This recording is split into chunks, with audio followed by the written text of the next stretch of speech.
বাংলাদেশের জনগণ ৫ই আগস্টেই শেখ হাসিনার যে অন্যায় অত্যাচারের যে শাস্তি আছে সেটি ৫ই আগস্টেই প্রকাশ করে দিয়েছে। এখন শুধু কোর্ট থেকে আনুষ্ঠানিকভাবে কোর্টের থেকে এই রায়টি প্রকাশ হওয়া অপেক্ষা।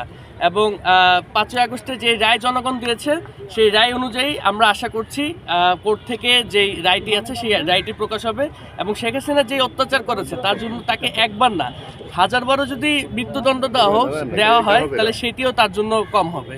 তাই সকল শহীদ পরিবার, আহতরা এবং গত ১৭ বছর শেখ হাসিনা যাদের উপর অত্যাচার করেছে তাদের সকলেরই একটি মাত্র আশা, সেটি হলো শেখ হাসিনার মৃত্যুদণ্ড রায় আসবে আজকে এবং শেখ হাসিনা যত দ্রুত সম্ভব তাকে দেশে এনে দেশের মাটিতে তার এই রায়টি কার্যকর করা হবে। এই প্রত্যাশা পূরণ না হওয়ার কোনো প্রশ্নই আসে না, কারণ বাংলাদেশের জনগণ, আমি ইতিমধ্যেই বলেছি, ৫ই আগস্টে তাদের রায় দিয়ে দিয়েছে।